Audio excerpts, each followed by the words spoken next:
Students welcome to YouTube channel.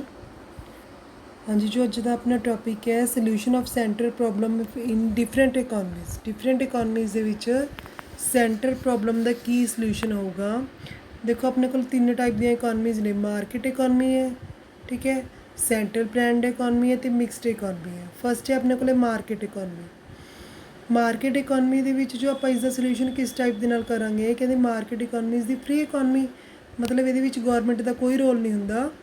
It means producer are free to decide what how and for whom to produce, मतलब जो producer है ये free होंगे, अपने mind के according सारा काम करता है भी की प्रोड्यूस करना है, कितना प्रोड्यूस करना है, ठीक है, तो किमें प्रोड्यूस करना है। सो कहते on what basis do they take their decision, so yes it is on the basis of price mechanism. So कहते ये सारा कुछ किहदे बेस ते हुंदा है, प्राइस मैकेनिज्म के बेस के उपर हुंदा है। ਹੁਣ प्राइस मैकेनिज्म की हुंदा, वट इज़ प्राइस मैकेनिज्म, कहते it refers to relative price structure. ये अपन की दसदा है प्राइस स्ट्रक्चर का, मतलब प्राइस का स्ट्रक्चर दसदा भी किस टाइप नाल प्राइस आप डिटरमिन करते हैं। कहते and change therein as the determined by the forces of supply and demand in the market. So market दे विच कहते डिमांड और सप्लाई किस टाइप के नाल चेंजिस होंदियां ने, ये उपर डिपेंड करते जो प्राइस है। सो कहते producers will choose to produce those goods the price of which are relatively high. So कहते प्रोड्यूसर है किहड़ी गुड्स नूं चूज करूगा, किस नूं प्रोड्यूस करूगा जिसकी प्राइस है हाई होगी, because they have interest in maximise their profit, क्योंकि उसमें इंटरस्ट काहदे विच हुंदा है, प्रॉफिट नूं मैक्सीमाइज करन दे विच। So they will adopt that technique of production और prefer to use those inputs the price of which are relatively low। सो कहते किस चीज़ को प्रैफर करूँगा, कि टेक्निक को प्रैफर करूँगा जिहदे विच जो इनपुट्स के उपर प्राइस लग रही है वो तो लो होनी चाहिए, बट जो आउटपुट है वो ज़्यादा होनी चाहिए है, कहने मतलब प्रॉफिट ज़्यादा होना चाहिए। कहते because they are interested in maximise their cost in production. So उन्होंने इंटरस्ट का होंगे minimising cost of production, भी जी कॉस्ट है प्रोडक्शन की, प्रोडक्शन के उपर जो खर्चा है वो घट पैदा है। And they will produce goods and service for those buyers who will willing to offer them maximise possible price and because they are interested in maximising their profit. So producers की सोच के कुछ भी प्रोड्यूस करते भी जिसकी price high रखूगा, cost वो घट होनी चाहिए है और उसमें प्रॉफिट ने वध तो वध होने चाहिए। अगे सेंटरली प्लैनड इकोनॉमी, हुण ये किहड़ी वाली होगी, सेंटरली प्लैनड इकोनॉमी। कहते सेंट्रल प्लैनड इकोनॉमी है जिहदे उपर गौरमेंट का कंट्रोल होंदा। ये जो तीनों डिसीजन ने what how and for whom to produce are taken by the some central authority appointed by government of country, ठीक है, भी कोई सेंट्रल अथॉरिटी है अपॉइंट की होंदी गौरमेंट की, वो सारा कुछ डिसाइड करूँगी। कहते all decision are taken with view to maximise their social welfare. सारे डिसीजन का मतलब ये की देखेंगे जिहदे सोशल वैलफेयर है वध तो वध होना चाहिए। सो कहते unlike the market economy profit maximisation is not object, ये प्रॉफिट मैक्सीमाइजेशन ऑब्जेक्ट नहीं होंदा, ये ऑब्जेक्ट की होंदा सोशल वैलफेयर करना। टेक्नीक भी इस टाइप दी यूज़ करनगे जिहड़ियां कि सोशली वो अडॉप्ट कर सकन, ईजीली यूजफुल होवे, जिस दे नाल अनएम्पलॉयमेंट है रिमूव होवे, ठीक है, लेबर इंटेंसिव टेक्नीक नूं प्रैफर करनगे, ठीक है राजे। इस टाइप का जो आप प्रोडक्शन है गौरमेंट इस टाइप के नाल करूगी। थर्ड है मिक्सड इकोनॉमी। मिक्सड किहड़ी हुंदी है, जिहदे विच कंबाइंड हुंदा है, कहते combines the merit and avoid the demerits of market and centrally planned economy, जिहदे विच मतलब मार्केट इकोनॉमी भी हुंदी है, सेंट्रली प्लैनड इकोनॉमी भी होगी। So decision regarding what how and for whom to produce are taken on the basis of price mechanism as well as basis of social consideration. मतलब जो ये प्राइस डिटरमिन होगी, जो डिसीजन ले जाएंगे, ठीक है, वो किहदे अकॉर्डिंग होगी, प्राइस मैकेनिज्म के अकॉर्डिंग भी होंगे और सोशल कंसिडरेशन के अकॉर्डिंग भी होंगे, ठीक है। ये अलग अलग सिचुएशन के अलग अलग शो होगा। जिवें उन्होंने एग्जाम्पल दी है कि in India produce are free to produce cloth और steel to maximise their profit, but railways are monopoly of the government. So जिवें कहते क्लोथ है या स्टील है वो की है, वो गौरमेंट का कोई कंट्रोल नहीं है, वो अपने प्रॉफिट के अकॉर्डिंग उसमें मैक्सीमाइज कर सकते हैं, बट रेलवे के उपर जो मोनोपली है वो गौरमेंट की है, ठीक है। सो गौरमेंट अपने अकॉर्डिंग ਸੋਸ਼ਲ ਵੈਲਫੇਅਰ ਦੇ ਅਕੋਰਡਿੰਗ ਜੋ ਰੇਟਸ ਵਧਾ ਘਟਾ ਸਕਦੀ ਹੈ ਇਸਦੇ। ਠੀਕ ਹੈ ਰਾਜੇ। ਅੱਗੇ ਸੋਲਿਊਸ਼ਨ ਆਫ ਸੈਂਟਰਲ ਪ੍ਰੋਬਲਮ ਹੈ ਡਾਇਗਰਾਮੈਟਿਕ। ਹੁਣ ਇਸ ਦੀ ਡਾਇਗਰਾਮ ਸ਼ੋ ਕੀਤੀ ਹੋਈ ਹੈ। ਫਸਟ ਤੁਹਾਡੇ ਕੋਲ ਜੋ ਡਾਇਗਰਾਮ ਹੈ ਉਹ PPC ਕਰਵ ਦੀ ਹੈ। ਪਹਿਲਾਂ PPC ਕਰਵ ਬਾਰੇ ਦੱਸਿਆ ਹੈ ਵੀ ਕੀ ਹੈ। ਕਹਿੰਦੇ production possibility curve is curve showing different combinations of two goods ਦਾ ਡਿਫਰੈਂਟ ਕੰਬੀਨੇਸ਼ਨ ਸ਼ੋ ਕਰਦੇ ਨੇ which can be produced with given resources of the assumptions. So given resources ਦਿੱਤੇ ਹੋਏ ਨੇ ਪਰ ਗਿਵਨ ਅਜ਼ੰਪਸ਼ਨਸ ਆਪਣੇ ਕੋਲ ਕਿਹੜੀਆਂ ਨੇ, ਰਿਸੋਰਸਿਸ ਆਰ ਗਿਵਨ ਵੀ ਰਿਸੋਰਸਿਸ ਗਿਵਨ ਨੇ, given resources are fully and efficiently utilised ਵੀ ਜਿਹੜੇ ਆਪਣੇ ਕੋਲ ਗਿਵਨ ਰਿਸੋਰਸਿਸ ਨੇ ਉਹ ਫੁੱਲੀ ਯੂਟੀਲਾਈਜ਼ ਨੇ ਐਂਡ ਟੈਕਨੋਲੋਜੀ ਰਿਮੇਨ ਕੌਂਸਟੈਂਟ। ਉਹ ਟੈਕਨੋਲੋਜੀ ਹੈ ਉਹ ਕੌਂਸਟੈਂਟ ਹੈ।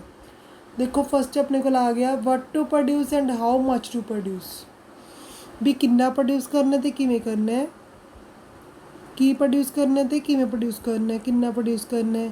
ਸੋ ਇਹਦੇ ਲਈ ਤੁਹਾਨੂੰ ਫਿਗਰ ਬਣਾ ਕੇ ਦਿੱਤੀ ਹੋਈ। ਸਭ ਤੋਂ ਪਹਿਲਾਂ ਕਹਿੰਦੇ ਦੇਖੋ ਇਹਦੇ ਵਿੱਚ ਆਪਾਂ OX ਦੇ ਉੱਪਰ ਤਾਂ ਵੀਟ ਲੈ ਰਹੇ ਹਾਂ, OY ਦੇ ਉੱਪਰ ਕਲੋਜ਼ ਲੈ ਰਹੇ ਹਾਂ। ਠੀਕ ਹੈ। ਸਭ ਤੋਂ ਪਹਿਲਾਂ ਜੋ ਆਪਾਂ ਵੀਟ ਹੈ, ਸਭ ਤੋਂ ਪਹਿਲਾਂ ਜੀ ਜੋ ਆਪਾਂ ਪ੍ਰੋਡਿਊਸ ਕਰ ਰਹੇ ਹਾਂ ਵੀਟ ਦੇ ਵਿੱਚ ਆਪਾਂ 6 ਟਨ ਅਗਰ ਵੀਟ ਪ੍ਰੋਡਿਊਸ ਕਰ ਰਹੇ ਹਾਂ। ਠੀਕ ਹੈ। ਜੋ D ਪੁਆਇੰਟ ਦੇ ਉੱਪਰ ਸ਼ੋ ਹੋ ਰਿਹਾ ਹੈ। ਔਨ ਦੀ ਅਦਰ ਹੈਂਡ ਔਰ ਰਿਸੋਰਸਿਸ ਨੇ ਸਾਰੇ ਕਿਹਦੇ ਉੱਪਰ ਲੱਗ ਰਹੇ ਨੇ, ਵੀਟ ਦੇ ਉੱਪਰ। ਠੀਕ ਹੈ। ਸੋ ਕਲੋਜ਼ ਨੇ ਜਿਹੜੇ ਪ੍ਰੋਡਕਸ਼ਨ ਇਸ ਟਾਈਮ ਕਿੰਨੀ ਹੈ, ਸੋ ਜੇ ਕਹਿੰਦੇ you can produce 12 bales of clothes ਜੋ A ਪੁਆਇੰਟ ਦੇ ਉੱਪਰ ਸ਼ੋ ਕਰ ਰਹੇ ਹੈ। So stretch between A and D of production possibility ਕਰੋ। ਅਗਰ ਕਹਿੰਦੇ ਆਪਾਂ A ਤੋਂ D ਤੱਕ ਪੁਆਇੰਟਸ ਨੂੰ ਮਿਲਾ ਦਾਂਗੇ ਤਾਂ ਆਪਣੇ ਕੋਲ ਪ੍ਰੋਡਕਸ਼ਨ ਪੋਸੀਬਿਲਿਟੀ ਕਰ ਬਣ ਜਾਂਦੀ ਹੈ। ਅਲੱਗ-ਅਲੱਗ ਆਪਣੇ ਕੋਲ ਕੰਬੀਨੇਸ਼ਨਸ ਬਣਨਗੇ ਇਹਨਾਂ ਦੇ। ਕਹਿਣ ਦਾ ਮਤਲਬ ਜਿਸ ਟਾਈਮ ਆਪਾਂ ਵੀਟ ਪ੍ਰੋਡਿਊਸ ਕਰ ਰਹੇ ਹਾਂ 4 ਤਾਂ ਉਸ ਟਾਈਮ ਕਲੋਜ਼ ਕਿੰਨੇ ਰਹਿ ਜਾਣਗੇ ਆਪਣੇ ਕੋਲ 6। ਅਗਰ ਵੀਟ ਆਪਾਂ 2 ਪ੍ਰੋਡਿਊਸ ਕਰ ਰਹੇ ਹਾਂ ਤਾਂ ਆਪਣੇ ਕੋਲ ਕਲੋਜ਼ ਵੱਧ ਜਾਣ ਕਿੰਨੇ ਹੋ ਗਏ, 10 ਹੋ ਗਏ। ਠੀਕ ਹੈ। ਜਿਹੜੀ ਆਪਣੇ ਕੋਲ ਕਲੋਜ਼ ਦੀ ਪ੍ਰੋਡਕਸ਼ਨ ਵੱਧ ਜਾਂਦੀ ਹੈ। ਪਰ ਕਲੋਜ਼ ਦੀ ਪ੍ਰੋਡਕਸ਼ਨ ਕਿਸ ਟਾਈਮ ਵਧੂਗੀ, ਜਿਸ ਟਾਈਮ ਆਪਾਂ ਵੀਟ ਦੀ ਪ੍ਰੋਡਕਸ਼ਨ ਨੂੰ ਘਟਾ ਦਾਂਗੇ। ਠੀਕ ਹੈ ਰਾਜੇ। ਅੱਗੇ ਨੈਕਸਟ ਆ ਗਿਆ how to produce. How to produce ਦਾ ਮਤਲਬ ਕਹਿੰਦੇ other centre problem of economy is how to produce ਮਤਲਬ ਆਪਾਂ ਕਿਵੇਂ ਪ੍ਰੋਡਿਊਸ ਕਰਨਾ ਹੈ, ਕਿਹੜੀ ਟੈਕਨੀਕ ਲਗਾਉਣੀ ਹੈ। ਕਹਿੰਦੇ ਇਸ problem relates to choice of technique of production. So this situation is explained with figure ਦੇ ਨਾਲ ਐਕਸਪਲੇਨ ਕੀਤਾ ਹੋਇਆ। ਦੇਖੋ ਫਿਗਰ ਦੇ ਵਿੱਚ ਤੁਹਾਨੂੰ ਕੀ ਸ਼ੋ ਕਰ ਰਹੇ ਨੇ, OX ਦੇ ਉੱਪਰ ਉਸੇ ਤਰ੍ਹਾਂ ਆਪਾਂ ਵੀਟ ਲੈ ਰਹੇ ਹਾਂ, OY ਦੇ ਉੱਪਰ ਕਲੋਜ਼ ਲੈ ਰਹੇ ਹਾਂ। ਠੀਕ ਹੈ। ਆਪਣੇ ਕੋਲ PP ਹੈ ਜਿਹੜੀ ਪ੍ਰੋਡਕਸ਼ਨ ਪੋਸੀਬਿਲਿਟੀ ਕਰਵ ਸ਼ੋ ਹੋ ਰਹੀ ਹੈ। ਠੀਕ ਹੈ। ਉਸ ਤੋਂ ਬਾਅਦ ਜੋ ਆਪਣੇ ਕੋਲ E ਪੁਆਇੰਟ ਹੈ ਜੋ ਇਹਦੇ ਇਨਸਾਈਡ ਬਣਿਆ ਹੋਇਆ ਹੈ। ਠੀਕ ਹੈ। ਇਹ ਪ੍ਰੋਡਕਸ਼ਨ ਪੋਸੀਬਿਲਿਟੀ ਕਰਵ ਦੇ ਵਿੱਚ ਇਨਸਾਈਡ ਦੇ ਵਿੱਚ ਬਣਿਆ ਹੋਇਆ ਜਿਹੜਾ ਆਪਾਂ ਨੂੰ ਕੀ ਦੱਸ ਰਹੇ ਨੇ, ਕਹਿੰਦੇ ਇਹ ਆਪਣੇ ਕੋਲ ਜਿਹੜੀ ਇਨਐਫੀਸ਼ੀਐਂਟ ਟੈਕਨੀਕ ਹੈ ਉਹ ਸ਼ੋ ਹੋ ਰਹੀ ਹੈ। ਅਗਰ ਕਹਿੰਦੇ ਆਪਾਂ ਇਫ ਐਫੀਸ਼ੀਐਂਟ ਟੈਕਨੀਕ ਯੂਜ਼ ਸੋ ਦੇਰ ਵਿਲ ਮੋਰ ਪ੍ਰੋਡਕਸ਼ਨ। ਅਗਰ ਕਹਿੰਦੇ ਆਪਾਂ ਐਫੀਸ਼ੀਐਂਟ ਟੈਕਨੀਕ ਯੂਜ਼ ਕਰ ਰਹੇ ਹਾਂ ਤਾਂ ਆਪਣੇ ਕੋਲ ਪ੍ਰੋਡਕਸ਼ਨ ਜ਼ਿਆਦਾ ਹੋ ਰਹੀ ਹੈ। ਸੋ ਪ੍ਰੋਡਕਸ਼ਨ ਜਿਹੜੀ ਜ਼ਿਆਦਾ ਹੋ ਰਹੀ ਹੈ ਆਪਾਂ A, B, C ਪੁਆਇੰਟਸ ਦੇ ਨਾਲ ਸ਼ੋ ਕਰ ਰਹੇ ਹਾਂ। ਠੀਕ ਹੈ। ਸੋ B ਦਾ ਰਿਲੇਸ਼ਨ ਕਿਹਦੇ ਨਾਲ ਹੈ, E ਪੁਆਇੰਟ ਦੇ ਨਾਲ ਹੈ। ਠੀਕ ਹੈ। ਕਹਿੰਦੇ there will more production of both of communities as well as shown by point B in relation of to point A। ਠੀਕ ਹੈ ਜੀ। ਅੱਗੇ ਆ ਗਿਆ ਜੀ ਆਪਣੇ ਕੋਲ third fuller utilisation of resources. So it is explained with the help of figure. ਇਹ ਵੀ ਫਿਗਰ ਦੇ ਨਾਲ ਐਕਸਪਲੇਨ ਕਰ ਸਕਦੇ ਹਾਂ। ਲਾਈਕ OX ਦੇ ਉੱਪਰ ਆਪਾਂ ਉਸੇ ਤਰ੍ਹਾਂ ਵੀਟ ਲੈ ਰਹੇ ਹਾਂ, OY ਦੇ ਉੱਪਰ ਕਲੋਜ਼ ਸ਼ੋ ਕਰ ਰਹੇ ਹਾਂ। ਸੋ AD ਆਪਣੇ ਕੋਲ ਕੀ ਹੈ, ਪ੍ਰੋਡਕਸ਼ਨ ਪੋਸੀਬਿਲਿਟੀ ਕਰਵ ਹੈ। So it means fuller as well as efficient utilisation of resources. But ਜੋ ਆਪਣੇ ਕੋਲ F ਤੇ G ਪੁਆਇੰਟ ਨੇ, ਠੀਕ ਹੈ, ਜੋ ਕਰਵ ਦੇ ਬਿਲਕੁਲ ਇਨਸਾਈਡ ਨੇ, ਉਹ ਆਪਾਂ ਨੂੰ ਕੀ ਸ਼ੋ ਕਰ ਰਹੇ ਨੇ, ਉਹ ਅੰਡਰ ਯੂਟੀਲਾਈਜੇਸ਼ਨ ਜਾਂ ਇਨਐਫੀਸ਼ੀਐਂਟ ਯੂਟੀਲਾਈਜੇਸ਼ਨ ਆਫ ਰਿਸੋਰਸਿਸ ਇਹ ਸ਼ੋ ਕਰ ਰਹੇ ਨੇ। ਵੀ ਰਿਸੋਰਸਿਸ ਦੀ ਕੀ ਹੋ ਰਹੀ ਹੈ, ਅੰਡਰ ਯੂਟੀਲਾਈਜੇਸ਼ਨ ਹੋ ਰਹੀ ਹੈ। ਵੀ ਕੁਝ ਕੁ ਰਿਸੋਰਸਿਸ ਨੇ ਉਹ ਫੁੱਲੀ ਇੰਪਲਾਈਡ ਨਹੀਂ ਹੈਗੇ ਜਿਹੜਾ ਆਪਾਂ F ਤੇ G ਸ਼ੋ ਕਰ ਰਹੇ ਹਾਂ। ਠੀਕ ਹੈ। ਜਿਹਦੇ ਕਰਕੇ ਪ੍ਰੋਡਕਸ਼ਨ ਪੋਸੀਬਿਲਿਟੀ ਕਰਵ ਦੇ ਅੰਦਰ ਸ਼ੋ ਕਰ ਰਹੇ ਹਾਂ। ਅੱਗੇ ਫੋਰਥ ਆ growth of resources. Growth of resources ਕੀ ਹੁੰਦਾ ਆਪਣੇ ਕੋਲ, ਕਹਿੰਦੇ growth of resources of is possible only when economy generate more resources. ਕਹਿੰਦੇ ਗਰੋਥ ਤਾਂ ਹੋਊਗੀ ਅਗਰ ਆਪਾਂ ਰਿਸੋਰਸਿਸ ਜ਼ਿਆਦਾ ਲਗਾਵਾਂਗੇ। So if more resources are generated the level of production will increase. So ਕਹਿੰਦੇ ਅਗਰ ਆਪਾਂ ਰਿਸੋਰਸਿਸ ਜ਼ਿਆਦਾ ਲਗਾ ਰਹੇ ਹਾਂ ਇਹਦਾ ਮਤਲਬ ਕੀ ਹੈ, ਲੈਵਲ ਆਫ ਪ੍ਰੋਡਕਸ਼ਨ ਜਿਹੜਾ ਉਹ ਇਨਕਰੀਜ਼ ਹੋ ਰਿਹਾ ਹੈ। ਠੀਕ ਹੈ, ਸੋ ਇਹਦਾ ਮਤਲਬ ਕੀ ਹੈ, ਜੋ ਆਪਣੇ ਕੋਲ ਪ੍ਰੋਡਕਸ਼ਨ ਪੋਸੀਬਿਲਿਟੀ ਕਰ ਰਹੇ AD ਤੋਂ ਇਨਕਰੀਜ਼ ਹੋ ਕੇ ਕਿੰਨੀ ਹੋ ਗਈ, PP ਹੋ ਗਈ। ਕਾਹਦੇ ਨਾਲ ਹੋਈ ਹੈ, ਅਗਰ ਰਿਸੋਰਸਿਸ ਦੀ ਕੁਝ ਗਰੋਥ ਹੋਈ ਹੈ। ਠੀਕ ਹੈ ਜੀ, ਇਹ ਆਪਣਾ ਲੈਸਨ ਹੈ ਜੀ, ਇੱਥੋਂ ਤੱਕ ਹੀ ਕੰਪਲੀਟ ਹੋ ਜਾਂਦਾ। ਜੋ ਇਹ ਚੈਪਟਰ ਹੈ problem centre problem of economy, ਇਹ ਆਪਣਾ ਕੰਪਲੀਟ ਹੋ ਗਿਆ। ਦੈਨ ਆਪਣੇ ਕੋਲ ਨੈਕਸਟ ਚੈਪਟਰ ਸ਼ੁਰੂ ਹੋ ਜਾਂਦਾ।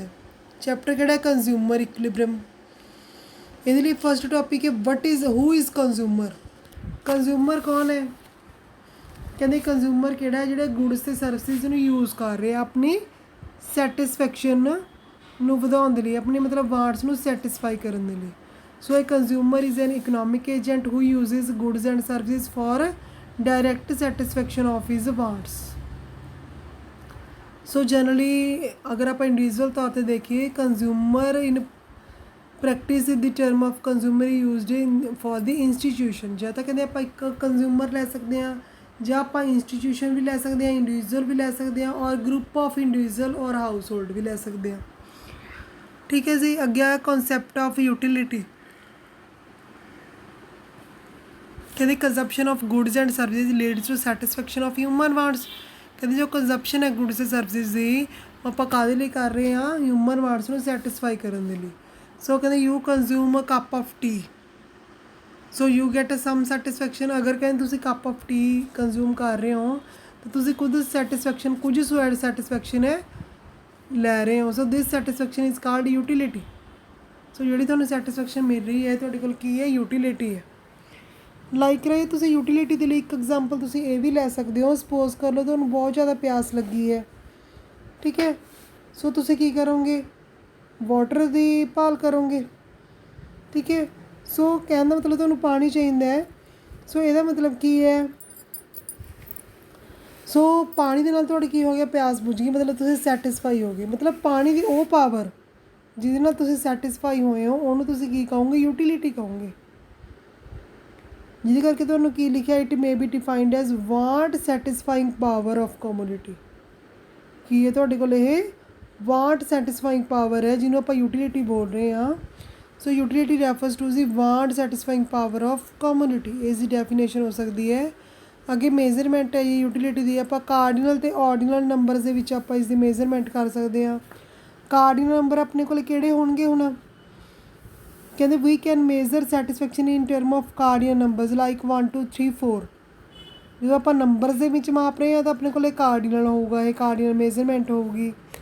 ਠੀਕ ਹੈ, ਬਟ ਜਦੋਂ ਆਪਾਂ ਨੰਬਰਸ ਦੇ ਵਿੱਚ ਨਹੀਂ ਮਾਪ ਰਹੇ, ਜਿਵੇਂ ਇਹਨਾਂ ਨੇ ਤੁਹਾਨੂੰ ਐਗਜ਼ਾਮਪਲ ਵੀ ਸ਼ੋਅ ਕੀਤੀ ਹੋਈ ਹੈ ਵੀ ਸਪੋਜ਼ ਕਰ ਲਓ ਤੁਸੀਂ ਕੱਪ ਆਫ ਟੀ ਕੰਜ਼ਿਊਮ ਕੀਤਾ ਹੈ। ਸੋ ਇਹ ਤੋਂ ਤੁਹਾਨੂੰ ਸੈਟਿਸਫੈਕਸ਼ਨ ਕਿੰਨੀ ਮਿਲੀ ਹੈ, 2 ਯੂਟਿਲ ਜਾਂ 3 ਯੂਟਿਲ। ਇਹ ਤੁਹਾਡੇ ਕੋਲ ਕਾਰਡੀਨਲ ਨੰਬਰ ਹੋ ਗਏ। ਠੀਕ ਹੈ, ਕਾਰਡੀਨਲ ਮੇਜ਼ਰਮੈਂਟ ਹੋ ਗਿਆ।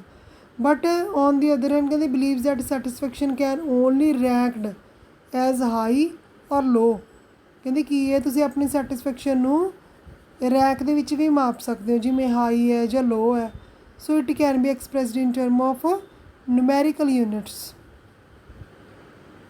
ਠੀਕ ਹੈ, ਇਹ ਆਪਣੇ ਕੋਲ ਕਿਹੜੀ ਹੋ ਗਈ, ਆਰਡੀਨਲ ਨੰਬਰ ਹੋ ਗਏ। ਸੋ ਲਾਈਕ ਕਾਰਡੀਨਲ ਅਤੇ ਆਰਡੀਨਲ ਦੀ ਡੈਫੀਨੇਸ਼ਨ ਹੈ, ਕਹਿੰਦੇ ਕਾਰਡੀਨਲ ਕਿਹੜੀ ਹੁੰਦੀ ਹੈ, means utility can be measure in term of cardinal numbers like 1 2 3।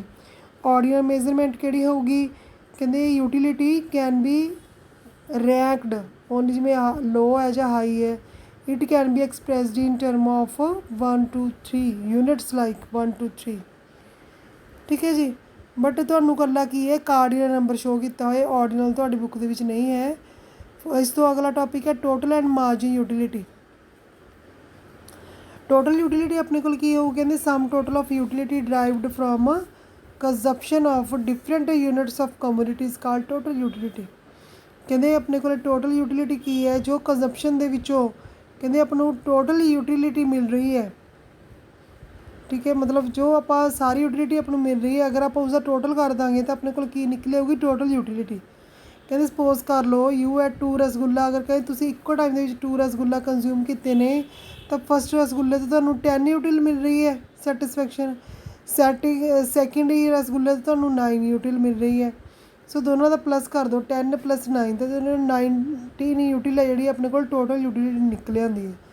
Margin utility ਆਪਣੇ ਕੋਲ ਕੀ ਹੋਊਗੀ ਕਹਿੰਦੇ additional made to total utility by the consumption of additional unit of commodity is called margin utility. ਹੁਣ ਕਹਿੰਦੇ ਜੋ ਟੋਟਲ ਦੇ ਵਿੱਚ ਕੁਛ ਆਪਾਂ ਅੱਗੇ ਐਡੀਸ਼ਨ ਕਰ ਦਿੰਦੇ ਆ, ਇੱਕ ਹੋਰ ਯੂਨਿਟ ਐਡੀਸ਼ਨ ਕਰਦੀ ਅਤੇ ਉਹਨੂੰ ਯੂਟੀਲਾਈਜ਼ ਕਰਨ ਤੋਂ ਬਾਅਦ ਕਿੰਨੀ ਯੂਟਿਲਿਟੀ ਮਿਲੀ ਹੈ, ਜਦੋਂ ਆਪਾਂ ਇਹ ਦੇਖਦੇ ਹਾਂ ਤਾਂ ਉਹਨਾਂ ਦੇ ਵਿੱਚ ਕੀ ਚੇਂਜ ਆ ਰਿਹਾ ਹੈ, ਠੀਕ ਹੈ, ਤਾਂ ਆਪਣੇ ਕੋਲ ਮਾਰਜਨਲ ਹੋਊਗੀ।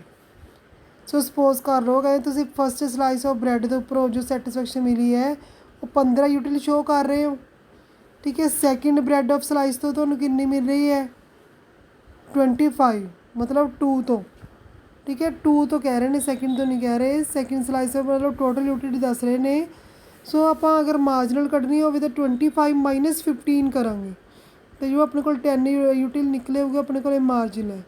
ਸੋ ਮਾਰਜਨ ਯੂਟਿਲਿਟੀ ਦਾ ਫਾਰਮੂਲਾ ਕੀ ਹੈ MU nth, ਮਤਲਬ n ਤੱਕ ਹੋ ਸਕਦਾ ਇਹ TU n - TU n - 1, ਮਤਲਬ ਲਾਸਟ ਦੇ ਵਿੱਚੋਂ ਆਪਾਂ ਪਿਛਲੀ ਹੈ ਉਹ ਮਾਈਨਸ ਕਰਨੀ ਹੈ TU n - total utility of n unit - total utility n - 1, ਜਾਂ ਇਹਦਾ ਫਾਰਮੂਲਾ ਹੋਰ ਕੀ ਹੋਊਗਾ MU = change of total utility upon change in Q। Like ਇਹਨਾਂ ਨੇ ਇੱਕ ਤੁਹਾਨੂੰ ਐਗਜ਼ਾਮਪਲ ਦੇ ਅਕੋਰਡਿੰਗ ਸ਼ੋਅ ਵੀ ਕੀਤਾ ਹੋਇਆ ਹੈ, ਜਿਹੜੀ ਆਪਾਂ ਉੱਪਰ ਐਗਜ਼ਾਮਪਲ ਲਿੱਤੀ ਹੈ ਵੀ ਟੋਟਲ ਯੂਟਿਲਿਟੀ ਆਪਣੇ ਕੋਲ 25 ਹੈ ਸੈਕਿੰਡ ਯੂਨਿਟ ਦੀ, ਫਸਟ ਦੀ ਕਿੰਨੀ ਹੈ 15। ਸੋ ਫਿਰ 25 ਦੇ ਵਿੱਚੋਂ 15 ਮਾਈਨਸ ਕਰਦੇ 10 ਯੂਟਿਲ ਆਪਣੇ ਕੋਲ ਮਾਰਜਨ ਯੂਟਿਲਿਟੀ ਨਿਕਲੇ। ਕਹਿੰਦੇ ਮਾਰਜਨ ਯੂਟਿਲਿਟੀ ਆਪਣੇ ਕੋਲ ਪੋਜ਼ੀਟਿਵ ਵੀ ਹੋ ਸਕਦੀ ਹੈ, ਜ਼ੀਰੋ ਵੀ ਹੋ ਸਕਦੀ ਹੈ ਔਰ ਨੈਗੇਟਿਵ ਵੀ ਹੋ ਸਕਦੀ ਹੈ। ਪਹਿਲਾ ਆ ਗਿਆ ਪੋਜ਼ੀਟਿਵ। ਅਗਰ ਕਹਿੰਦੇ ਪੋਜ਼ੀਟਿਵ ਹੈ ਇਹਦਾ ਮਤਲਬ ਕੀ ਹੈ, ਕਹਿੰਦੇ if by the consumption of additional unit of commodity total utility goes on increasing. ਜਦੋਂ ਕਹਿੰਦੇ ਅਗਰ ਆਪਾਂ ਐਡੀਸ਼ਨ ਯੂਨਿਟ ਹੋਰ ਆਪਾਂ ਕੰਜ਼ਿਊਮ ਕਰ ਰਹੇ ਹਾਂ, ਠੀਕ ਹੈ, ਕਮੋਡਿਟੀ ਦੀ, ਸਰ ਟੋਟਲ ਯੂਟਿਲਿਟੀ ਆਪਣੀ ਵੱਧ ਰਹੀ ਹੈ, ਇਨਕਰੀਜ਼ ਹੋ ਰਹੀ ਹੈ, ਅਤੇ ਇਹਦਾ ਮਤਲਬ ਕੀ ਹੈ ਮਾਰਜਨ ਯੂਟਿਲਿਟੀ ਕੀ ਹੋਊਗੀ ਪੋਜ਼ੀਟਿਵ ਹੋਊਗੀ। ਜਿਵੇਂ ਇਹਨਾਂ ਨੇ ਤੁਹਾਨੂੰ ਐਗਜ਼ਾਮਪਲ ਦਿੱਤੀ ਵੀ ਸਪੋਜ਼ ਕਰ ਲਓ ਫਸਟ ਬ੍ਰੈਡ ਤੋਂ ਤੁਹਾਨੂੰ 8 ਯੂਟਿਲਿਟੀ ਮਿਲ ਰਹੀ ਹੈ ਯੂਟਿਲਿਟੀ, ਸੈਕਿੰਡ ਤੋਂ 6 ਮਿਲ ਰਹੀ ਹੈ, ਮਾਰਜਨ ਯੂਟਿਲਿਟੀ 6 ਹੈ, ਠੀਕ ਹੈ। ਇਹਦਾ ਮਤਲਬ ਕੀ ਹੈ ਵੀ ਜੋ ਟੋਟਲ ਯੂਟਿਲਿਟੀ ਆਪਣੇ ਕੋਲ 14 ਹੈ, ਠੀਕ ਹੈ। 14 ਦੇ ਵਿੱਚੋਂ 8 ਮਾਈਨਸ ਕੀਤੇ ਜੋ 6 ਇਹਨਾਂ ਨੇ ਮਾਰਜਨਲ ਕੱਢ ਕੇ ਦਿਖਾਈ ਹੋਈ ਹੈ, ਠੀਕ ਹੈ। ਸੋ ਇਹਦਾ ਮਤਲਬ ਕੀ ਹੈ ਵੀ ਮਾਰਜਨ ਯੂਟਿਲਿਟੀ ਇੱਥੇ ਪੋਜ਼ੀਟਿਵ ਹੈ, ਨਾ ਜ਼ੀਰੋ ਹੈ ਨਾ ਨੈਗੇਟਿਵ ਹੈ। ਬਟ ਸੈਕਿੰਡ ਪੁਆਇੰਟ ਦੇ ਵਿੱਚ ਕੀ ਹੈ zero marginal utility. So positive ਦੇ ਨਾਲ ਨਾਲ ਆਪਣੇ ਕੋਲ ਜੋ ਮਾਰਜਨ ਯੂਟਿਲਿਟੀ ਹੈ ਜ਼ੀਰੋ ਵੀ ਹੋ ਸਕਦੀ ਹੈ। ਜਿਵੇਂ ਕਹਿੰਦੇ ਸਪੋਜ਼ ਕਰ ਲਓ total utility from consumption of fourth slice of bread, ਵੀ ਫੋਰਥ ਬ੍ਰੈਡ ਤੋਂ ਆਪਾਂ ਨੂੰ 20 ਯੂਟਿਲ ਹੈ ਜੋ ਯੂਟਿਲਿਟੀ ਮਿਲ ਰਹੀ ਹੈ ਜਿਹੜੀ ਮੈਕਸੀਮਮ ਹੈ। ਇਹਦਾ ਮਤਲਬ ਕੋਈ ਚੇਂਜ ਨਹੀਂ ਆਇਆ। ਅਗਰ ਫੋਰਥ ਤੋਂ ਬਾਅਦ ਆਪਾਂ ਫਿਫਥ ਬ੍ਰੈਡ ਵੀ ਕੰਜ਼ਿਊਮ ਕਰ ਰਹੇ ਹਾਂ ਤਾਂ ਵੀ ਆਪਾਂ ਨੂੰ 20 ਯੂਟਿਲ ਮਿਲ ਰਹੀ ਹੈ। ਇਹਦਾ ਮਤਲਬ ਆਪਾਂ 20 ਦੇ ਵਿੱਚੋਂ 20 ਮਾਈਨਸ ਕਰਾਂਗੇ ਤਾਂ ਆਪਣੇ ਕੋਲ ਜ਼ੀਰੋ ਆ ਜਾਂਦਾ, ਜ਼ੀਰੋ ਮਾਰਜਨ ਯੂਟਿਲਿਟੀ ਆ ਗਈ ਆਪਣੇ ਕੋਲ, ਜਿਹਨੂੰ ਆਪਾਂ ਫੁੱਲ ਯੂਟੀਲਾਈਜੇਸ਼ਨ, ਫੁੱਲ ਸੈਟਿਸਫੈਕਸ਼ਨ ਜਾਂ ਸੈਚੂਰੇਸ਼ਨ ਪੁਆਇੰਟ ਵੀ ਬੋਲ ਸਕਦੇ ਹਾਂ। ਥਰਡ ਆ ਗਿਆ ਨੈਗੇਟਿਵ ਮਾਰਜਨ ਯੂਟਿਲਿਟੀ। ਨੈਗੇਟਿਵ ਕਿਸ ਟਾਈਮ ਹੋਊਗੀ, ਜਿਸ time addition unit of commodity leads to fall in total utility. ਜਿਸ ਟਾਈਮ ਅਗਰ ਆਪਾਂ ਐਡੀਸ਼ਨ ਯੂਨਿਟ ਇਹਦੇ ਵਿੱਚ ਐਡ ਕਰ ਰਹੇ ਹਾਂ ਟੋਟਲ ਦੇ ਵਿੱਚ, ਤਾਂ ਮਾਰਜਨਲ ਜੋ ਹੈ ਉਹ ਘਟਣੀ ਟੋਟਲ ਯੂਟਿਲਿਟੀ ਹੈ ਉਹ ਘਟਣੀ ਸ਼ੁਰੂ ਹੋ ਗਈ, ਤਾਂ ਮਾਰਜਨਲ ਨੈਗੇਟਿਵ ਹੋ ਜੂਗੀ। ਜਿਵੇਂ ਸਪੋਜ਼ ਕਰ ਲਓ ਤੁਹਾਡੀ ਫੁੱਲ ਸੈਟਿਸਫੈਕਸ਼ਨ ਹੋ ਗਈ, ਠੀਕ ਹੈ, ਫਿਫਥ ਸਲਾਈਸ ਤੋਂ, then as a result of eating more slice, ਅਗਰ ਤੁਸੀਂ ਇਸ ਤੋਂ ਜ਼ਿਆਦਾ ਮਤਲਬ ਬ੍ਰੈਡ ਖਾਣ ਦੀ ਕੋਸ਼ਿਸ਼ ਕਰੋਗੇ ਤਾਂ ਕੀ ਹੋਊਗਾ ਤੁਹਾਡੇ ਪੇਟ ਦੇ ਵਿੱਚ ਦਰਦ ਆਉਣ ਲੱਗ ਜੂਗਾ, ਤੁਹਾਨੂੰ ਵੋਮਿਟਿੰਗ ਆਉਣ ਲੱਗ ਜੂਗੀ, ਮਤਲਬ ਕਹਿਣ ਦਾ ਮਤਲਬ ਤੁਸੀਂ ਬਿਮਾਰ ਹੋ ਜਾਓਗੇ, ਠੀਕ ਹੈ। ਹੁਣ ਜਿਵੇਂ ਤੁਹਾਨੂੰ ਦੱਸਿਆ ਵੀ ਅਗਰ ਆਪਾਂ 6 ਸਲਾਈਸ ਲੈ ਵੀ ਲੈਂਦੇ ਹਾਂ ਬ੍ਰੈਡ ਦਾ ਤਾਂ ਆਪਣੀ ਟੋਟਲ ਯੂਟਿਲਿਟੀ ਘੱਟ ਕੇ ਕਿੰਨੀ ਰਹਿ ਗਈ 20 ਤੋਂ 18 ਰਹਿ ਗਈ, ਠੀਕ ਹੈ। 18 ਦੇ ਵਿੱਚ 20 ਮਾਈਨਸ ਕਰਾਂਗੇ ਤਾਂ ਮਾਈਨਸ ਦਾ 2 ਜੋ ਆ ਗਿਆ, ਇਹਦਾ ਮਤਲਬ ਆਪਣੀ ਮਾਰਜਨ ਯੂਟਿਲਿਟੀ ਹੈ ਉਹ ਨੈਗੇਟਿਵ ਦੇ ਵਿੱਚ ਆ ਰਹੀ ਹੈ। ਦੇਖੋ ਜੀ ਇਹ ਚੀਜ਼ ਤੁਸੀਂ ਤੁਹਾਨੂੰ ਟੇਬਲ ਔਰ ਡਾਇਗਰਾਮ ਸਾਰਾ ਕੁਝ ਸ਼ੋਅ ਕੀਤਾ ਹੋਇਆ ਹੈ, ਇਹ ਵਾਲਾ ਲੈਣ ਦਿਓ, ਆਹ ਵਾਲਾ ਕਰੋਗੇ ਤੁਸੀਂ, ਠੀਕ ਹੈ। Relation between total and margin utility. ਸਭ ਤੋਂ ਪਹਿਲਾਂ ਕੁਆਂਟਿਟੀ ਹੈ 0 1 2 3 4 5 6 ਦੀ, ਟੋਟਲ ਯੂਟਿਲਿਟੀ ਲੈ ਰੱਖੀ ਹੈ, ਪਹਿਲਾਂ 0 ਹੈ, 8 ਹੈ, 14 ਹੈ, 18 ਹੈ, 20 20 ਫਿਰ 18। ਮਾਰਜਨਲ ਯੂਟਿਲਿਟੀ ਕੱਢੋਗੇ, 8 ਦੇ ਵਿੱਚੋਂ 0 ਮਾਈਨਸ ਕੀਤਾ 8 ਆ ਗਿਆ, ਉਸ ਤੋਂ ਬਾਅਦ 14 ਦੇ ਵਿੱਚੋਂ 8 ਮਾਈਨਸ ਕੀਤਾ ਜੀ 6 ਆ ਗਿਆ, 18 ਦੇ ਵਿੱਚੋਂ 14 ਮਾਈਨਸ ਕੀਤਾ 4 ਆ ਗਿਆ, 20 ਦੇ ਵਿੱਚੋਂ 8 ਮਾਈਨਸ ਕੀਤਾ 2 ਆ ਗਿਆ, 20 ਦੇ ਵਿੱਚੋਂ 20 ਮਾਈਨਸ ਕੀਤਾ 0 ਆ ਗਿਆ, 18 ਦੇ ਵਿੱਚੋਂ 20 ਮਾਈਨਸ ਕੀਤਾ ਮਾਈਨਸ ਦਾ 2 ਆ ਗਿਆ। ਹੁਣ 0 ਤੋਂ ਪਹਿਲਾਂ ਕੀ ਹੈ ਆਪਣੇ ਕੋਲ ਪੋਜ਼ੀਟਿਵ ਹੈ, ਫਿਰ ਉਸ ਤੋਂ ਬਾਅਦ 0 ਹੋ ਜਾਂਦੀ ਹੈ, ਉਸ ਤੋਂ ਬਾਅਦ ਕੀ ਹੋ ਜਾਂਦੀ ਹੈ, ਨੈਗੇਟਿਵ ਹੋਣੀ ਸ਼ੁਰੂ ਹੋ ਜਾਂਦੀ ਹੈ। ਇਹ ਚੀਜ਼ ਆਪਾਂ ਡਾਇਗਰਾਮ ਦੇ ਨਾਲ ਸਮਝਾ ਸਕਦੇ ਹਾਂ। ਦੇਖੋ ਰਾਜੀ ਡਾਇਗਰਾਮ ਪਹਿਲਾਂ ਆਪਾਂ ਟੋਟਲ ਯੂਟਿਲਿਟੀ ਦੀ ਬਣਾ ਰਹੇ ਹਾਂ। ਟੋਟਲ ਯੂਟਿਲਿਟੀ ਦੇ ਵਿੱਚ ਓ ਐਕਸ ਉੱਪਰ ਆਪਾਂ ਕੁਆਂਟਿਟੀ ਲੈ ਲਈ, ਯੂਨਿਟਸ ਲੈ ਲਈਆਂ, ਓ ਵਾਈ ਦੇ ਉੱਪਰ ਟੋਟਲ ਯੂਟਿਲਿਟੀ ਲੈ ਰਹੀ। ਸਭ ਤੋਂ ਪਹਿਲਾਂ 0 ਹੈ, ਉਸ ਤੋਂ ਬਾਅਦ 1 ਦੇ ਉੱਪਰ ਕਿੰਨੀ ਹੈ ਟੋਟਲ ਯੂਟਿਲਿਟੀ 8, 2 ਦੇ ਉੱਪਰ ਕਿੰਨੀ ਹੈ 14, 3 ਦੇ ਉੱਪਰ 18 ਹੈ, 4 ਦੇ ਉੱਪਰ 20 ਹੈ, 5 ਦੇ ਉੱਪਰ 20 ਹੈ, ਔਰ 5th ਦੇ ਉੱਪਰ 18 ਹੈ। ਇਹ ਸਾਰੇ ਪੁਆਇੰਟਸ ਨੂੰ ਮਿਲਾਉਣ ਤੋਂ ਬਾਅਦ ਤੁਹਾਡੇ ਕੋਲ ਕੀ ਬਣ ਗਈ, ਟੋਟਲ ਯੂਟਿਲਿਟੀ। ਦੈਨ ਅਗਰ ਆਪਾਂ ਮਾਰਜਨ ਬਣਾਈਏ ਤਾਂ ਉਸੇ ਤਰ੍ਹਾਂ ਓ ਐਕਸ ਉੱਪਰ ਆਪਾਂ ਕੁਆਂਟਿਟੀ ਲੈ ਲਈ, ਓ ਵਾਈ ਦੇ ਉੱਪਰ ਮਾਰਜਨ ਯੂਟਿਲਿਟੀ ਲੈ ਰਹੇ ਹਾਂ। ਠੀਕ ਹੈ, ਕੁਆਂਟਿਟੀ ਆਪਾਂ ਕਿੰਨੀ ਲੈ ਲਈ 1 2 3 4 5 6, ਔਰ ਜੋ ਮਾਰਜਨ ਯੂਟਿਲਿਟੀ ਹੈ ਉਹ ਆਪਣੇ ਕੋਲੇ 0 2 4 6 8, ਔਰ -2 ਵੀ ਲਵਾਂਗੇ ਨੀਚੇ, ਕਿਉਂਕਿ ਆਪਾਂ ਮਾਈਨਸ ਦੇ ਵਿੱਚ ਵੀ ਲੈ ਰਹੇ ਹਾਂ, ਨੈਗੇਟਿਵ ਦੇ ਵਿੱਚ ਵੀ ਲੈ ਰਹੇ ਹਾਂ।